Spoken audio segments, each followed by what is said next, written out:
Hello again, this is Dr. Michael Nadorff from Mississippi State University. We are on our third video now for internship prep. And in this video, we're going to talk about your CV and essay number one, the autobiographical essay. So to do this, I thought it'd be helpful to look at some of my old materials and kind of talk about some strategies, some things to be aware of, that sort of thing. We've touched a little bit on this in video two, but I thought it'd be helpful to go more in depth.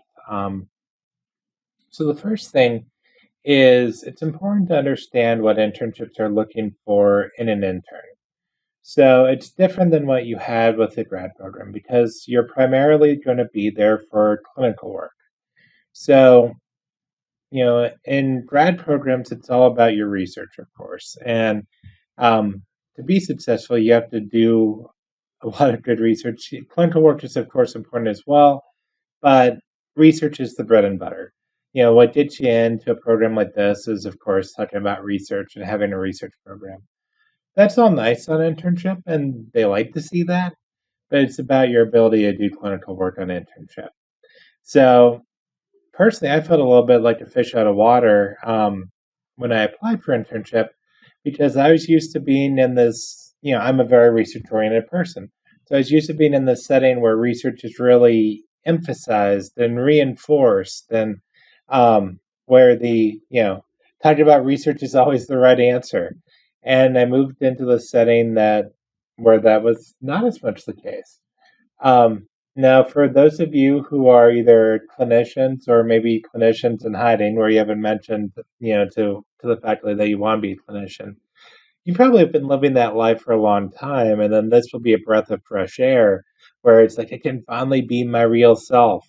So it depends on you on what these interviews are going to be like, but um, what these programs are looking for are people that are ready for internship, meaning you're able, to do some things semi-independently with guidance, and you've worked in some settings, you have some experience behind you, you kind of have a sense that you know what you're doing, but also that there's still some experiences that you haven't gotten that round out you as a person, you as as a psychologist.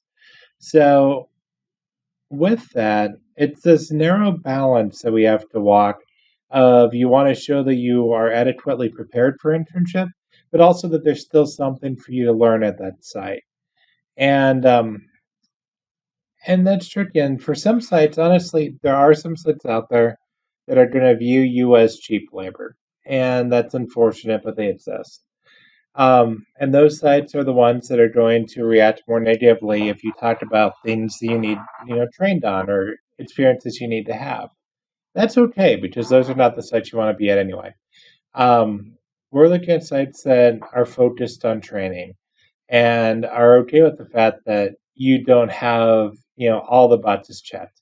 We just need to demonstrate that you have most of the boxes checked because that's what they're looking for. They're looking for someone that is not going to be a huge headache, somewhat knows what they're doing, but also can get something out of the experience and out of training at that site. So, turning our attention to the CV, and wrong window. Here we go. I know we've gone over parts of this before, but again, I thought it'd be good to go in more detail. Again, with match number, you won't get this until you register for the match. And again, we do not register for the match until the program tells you to. But once you get it, you put this on, and we'll have you do it before you send out any application. So you'll have this, so no worries there. If you don't already have it on your CV, I think it's good to have some information about, your dissertation title, who's your chair, thesis title. I probably should have put chair here too. Put that you passed your comps and when you did, just so there's no confusion that you've passed your comps. I've talked a little bit about this in the last video about describing the settings you worked at, what you did there, that sort of thing. But this is really key throughout. Now remember, like you could have on your CV the Kennedy Center, and that may mean a lot of stuff to you in your program. They have no idea. The internship site's likely going to have no idea what the Kennedy Center is. So it's important to help them understand what you actually did at these settings. What populations did you work with? Um, oops, what were you responsible for doing? That sort of thing. Likewise, different universities do different things with their clinical teams. So at Mississippi State, ours is pretty much generalist clinical teams. We don't have true themed teams. West Virginia is a little different. West Virginia truly had themes. So Amy Fisk was neuropsychology and insomnia, and that's pretty much all we did. And Dan McNeil was very much depression and anxiety, but especially anxiety, and that's pretty much what we did. So it's a more themed approach. So with that, I wanted to give some sense of what it is that the different teams did and what I did on those teams. Again, showing the breadth of my training. Um, Really, for our program, you could get away with just writing one, just because if you even if you had different supervisors over different years, because our clinic just kind of does the same thing. So one description is probably enough. Whereas at West Virginia, that would not have been the case. Um, Research experience, I talked about the different labs that I was in, what I did in those labs. For most of the sites, they're not going to care. But the research oriented ones made care, and part of this was, again, as we'll see later on, I didn't have a ton of publications at this point. So I wanted to have a way to show the research experiences I had, because I couldn't just say, hey, look, I have 12 publications. So that's part of why I had the descriptions of the different research supervisors there. Teaching, I just think, if you have the teaching experience, it's always good to cover. And again, talk about it a little bit. Don't just say instructor, this course. What does that mean? Like here, I voluntarily designed and taught a suicide class at West Virginia, where we had to do everything, and we did have final paper, and so talk about that. That's impressive compared to, I just went and I taught a class that, the curriculum was set up for me, the syllabus was already done, the book was ready, I handed it to me. There's nothing wrong with that. And honestly, when I first taught at West Virginia, that's how it was, and that was good. That was developmentally very appropriate.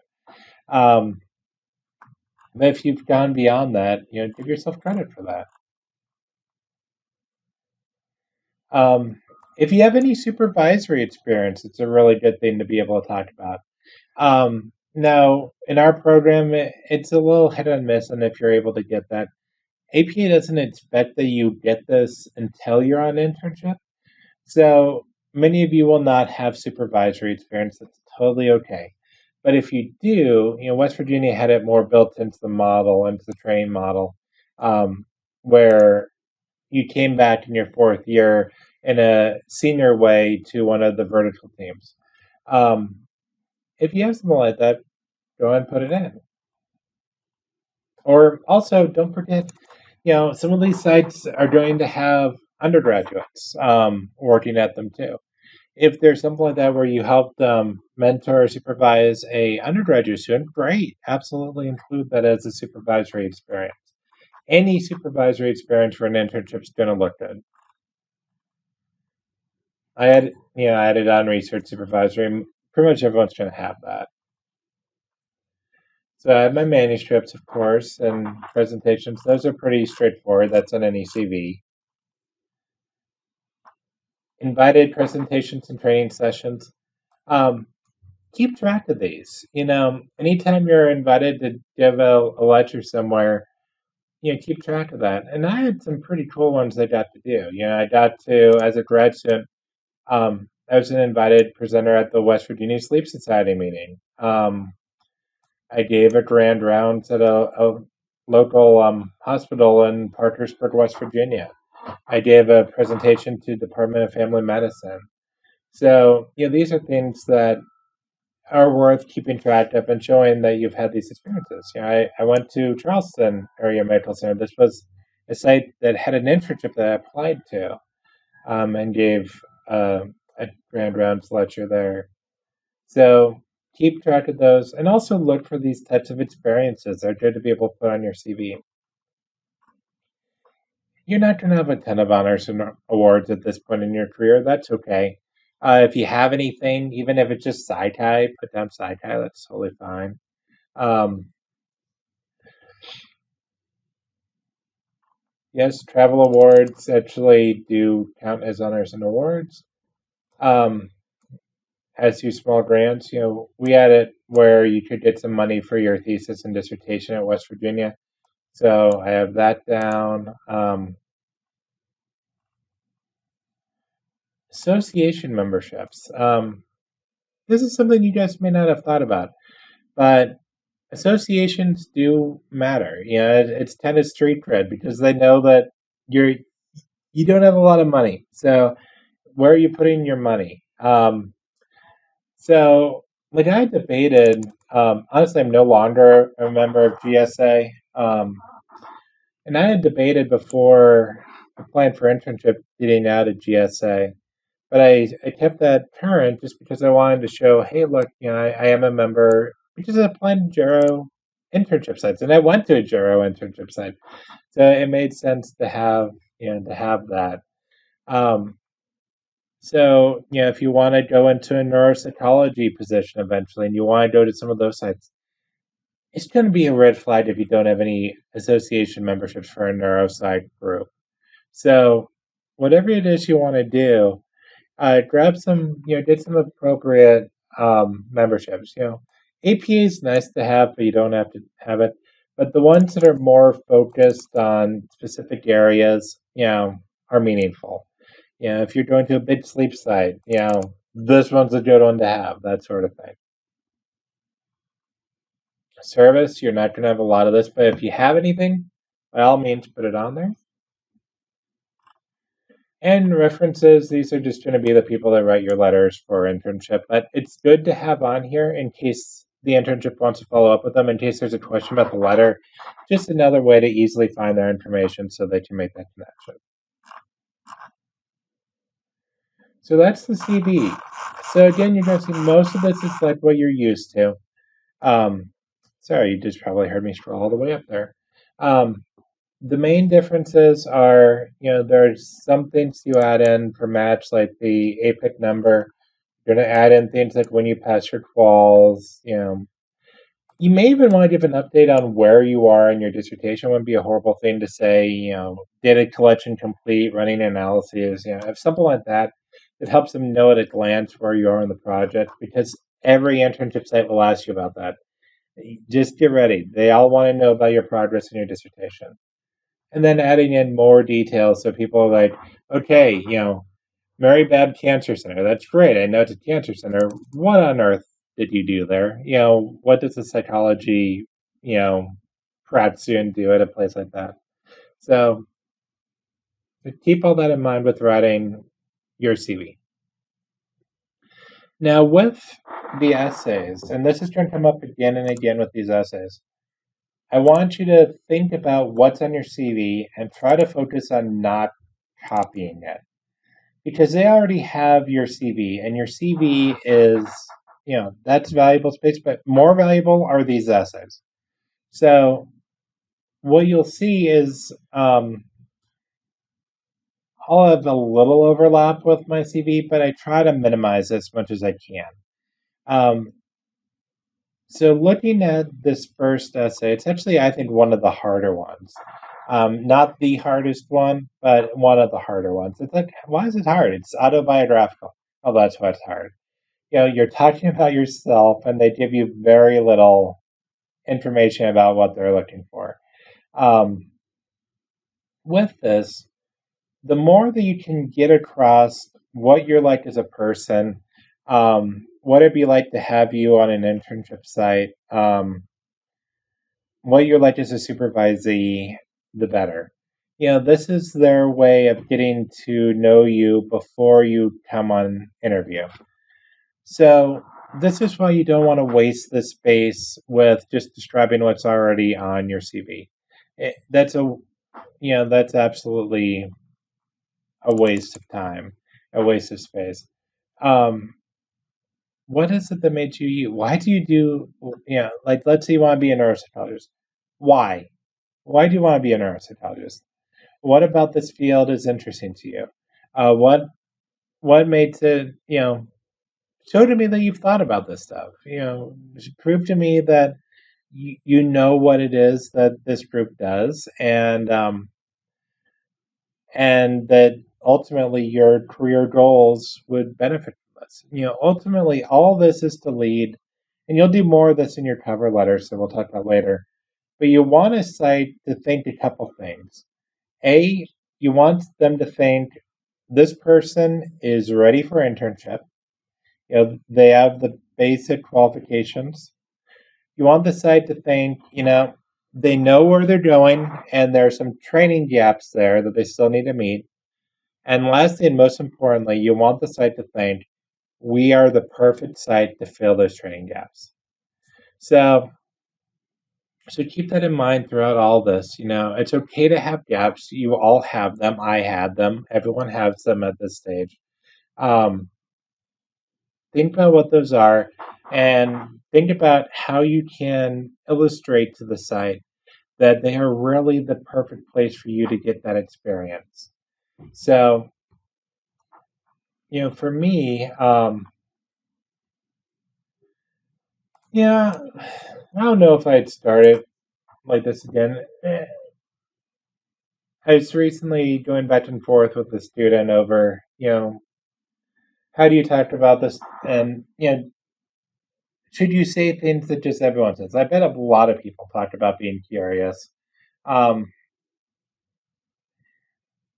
so, does it add? I think it depends on how clearly it defines you. For me, my passion for research is so much because of my curiosity. There's just a lot of things I want to know, and then I do research and I find it out. And so, to me, I guess I'd probably do it again because it helps illustrate that aspect of me. Um, and it's one of those things where if asked about an internship, I can talk about how that leads to my drive to do research and to learn more and to push the science forward. Um, so, you know, just something to think about. I talked about suicide. I shouldn't have used the word committing. Oops. We no longer use committing with suicide, but yeah, I learned. See, I had growing edges. Um, so let's talk about this paragraph because it's interesting. So this is somewhat of an overlap with my CV. So the question is, why why include this? What am I learning about me beyond what's in my CV? Well, right now the CV they know that I worked on an insomnia team. Um, but for me, I very much had a program of research already starting that really was pretty well defined and that I was very passionate about. And it helps illustrate that program of research, which you really haven't gotten from my CV. So I'm talking about how I talked about or how I learned about insomnia being debilitating. And I learned about um, the huge difference that this treatment can have and how that inspired me to lead into the research that I did. And, that research led to a publication in Sleep, which was awesome. And then I talked about where it is I plan on going after internship, of to get a research position where I continue to do this, which I did, which is awesome. It's kind of fun when you look back and you realize you did exactly what you hoped to do. Um, so now, granted, some of this is just me being a nerd. I get excited about things because I'm a nerd, but the fact that I get excited about this too helps tell you, and hopefully you're seeing this too. Like this describes me, and this describes my passion. Um, And that's what you want to try to get through as much as you can. What gets you excited? What gets you revved up? What gets you, what helps you get out of bed every day and gets you going to work? Um, this stuff is a lot of it for me. But how did I get there? Why am I passionate about it? That's what this is all about. That's what this describes. So, with the autobiographical essay, you really want it not to be just a rehashing of your CV. They already have that. Build upon what's already there. You can reference the CV, you reference experiences that you talked about. Notice I'm not describing, I was on Amy Fisk's, clinical team. We did this and this and this. We used cognitive behavioral therapy for insomnia. Yeah, I did these assessments. No, this is your space to describe you and how that experience defined you and how it's leading you to what you want to do going forward. And, for me, it obviously did. I still do behavioral sleep medicine. This was a decade ago. I still do this work, you know. And so, what's going to be, let me ask you this. What's the thing you're going to be doing 10 years from now that you've started now? That needs to be in this essay. That needs to be in this essay. That's what they want to see. Not just a rehashing of what's in your CV. Um, so, one of the things people will often ask, and it's challenging, is what if you have a personal experience with mental illness or you have a family experience with mental illness? I personally think avoid it if you can. If it's just so integral to your story that that needs to be included, talk to me about it, and we'll decide how to put that in. I have had students put in very personal experiences before where it made sense, but again, it was very much we looked at it and decided, yes, you don't understand your story without some of this personal information. And it's going to help them understand who you are and why you are special. And if that's the case, then we put it in, and that's fine. But you want to do it very judiciously. So, as a rule, I would say talk to your DCT, or for MSU students, talk to me before you include information that's personal or family mental illness, that sort of thing. Um, just because it can be a red flag to sites, so you want to make sure you do it carefully and judiciously. Um, so my notes, I already pretty much covered this last part, but it's a good way to summarize. So I said for this essay, help give them a sense of what makes you you. What are your quirks that make you stand out to the right site, that the right site will love? So, you know, for a site that's looking for a quirky person that loves, sleep and aging and suicide work and that's really interested in research and that this stuff gets them revved up, great. That's your appeal to a site that is very much, practitioner scholar and wants to train clinicians that will, just follow manuals. I'm going to look like a miserable person. And, and that's okay because it's all about fit. And I would not be happy at a site like that anyway. But the truer a sense that you can give the site of who you are and what you're passionate about, the better it'll be as far as finding that match that's really going to make a difference. So I hope that helps you some. And start working on the essay. Lots of drafts. This one's going to take a couple drafts, so just be ready for it. You're going to get a lot of feedback from your advisor and from me. But once you go through a couple drafts, you'll find an essay where it truly encompasses you, and it's a very cool thing when you hit that. So I hope that helps, and have a good one.